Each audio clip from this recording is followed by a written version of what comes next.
ஒரு தொலைக்காட்சியோட தலைவர் என்கிட்ட தவறா நடக்க முயற்சி செய்தார் அப்படின்னு பகிரங்கமா ஒரு நடிகை ட்வீட் செஞ்சப்ப நெட்டிசன்கள் மட்டும் இல்ல சிட்டிசன்களும் கொஞ்சம் அதிர்ந்து தான் போனாங்க. ஏன்னா இத வேதனையோட ட்வீட் செஞ்சவங்க சினிமாவுக்கோ டிவிக்கோ புதுசு கிடையாது. சினிமா அரசியல் ரெண்டுலயுமே செல்வாக்கு உள்ள குடும்பத்துல இருந்து நடிக்க வந்தவங்க. அவங்க நடிகை வரலட்சுமி, சரத்குமாரோட பொண்ணுதான் அவங்க. ஆனா அவங்களே தவறா நடத்தப்பட்டாங்கன்னா எந்த செல்வாக்கும் இல்லாம வேலைக்கு போற மத்த பெண்களுடைய நிலைமை எப்படி இருக்கும்?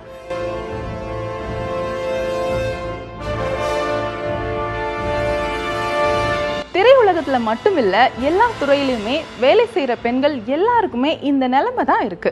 நடிகை பாவனா கார்ல கடத்தப்பட்டு துன்புறுத்தப்பட்ட விவகாரம் வெளியில வந்த போது அது கேரளாவில மட்டும் இல்ல, தமிழ்நாட்டிலுமே அதிர்ச்சியை உண்டாக்குச்சு.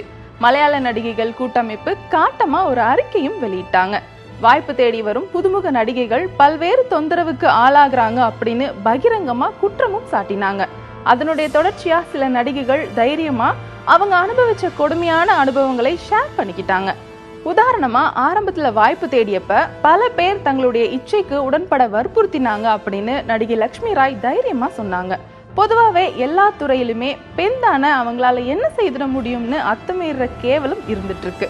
இதை நாம மறுக்கவே முடியாது. அதனாலதான் வேலைக்கு போற பெண்கள் இருக்க ஒவ்வொரு வீட்லயுமே தங்களுடைய பெண்களுக்கு எதுவும் ஆகிடக்கூடாதுன்னு ஒரு இனம் புரியாத பயமும் தயக்கமும் இருந்துட்டு இருக்கு. ஆனா இதையெல்லாம் மீறி பெண்கள் முன்னை விட அதிகமா எல்லா துறையிலுமே செயல்பட ஆரம்பிச்சிருக்காங்க. இரவு பகல் பார்க்காம ஆண்களுக்கு இணையாவும் அவங்கள விட அதிகமாகவும் செயல்பட ஆரம்பிச்சிருக்காங்க.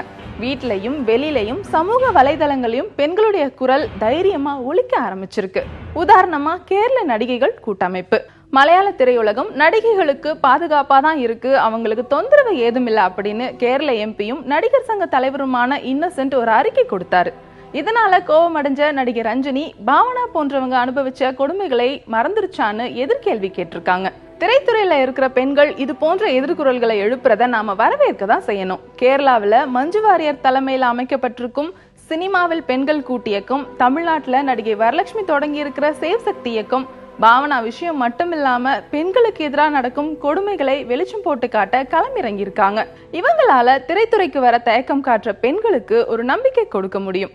இதனால சினிமா துறையில எல்லா பிரிவுகள்லயுமே அதிகமா பெண்கள் வந்து தங்களுடைய திறமைகளை நிரூபிக்கவும் முடியும்.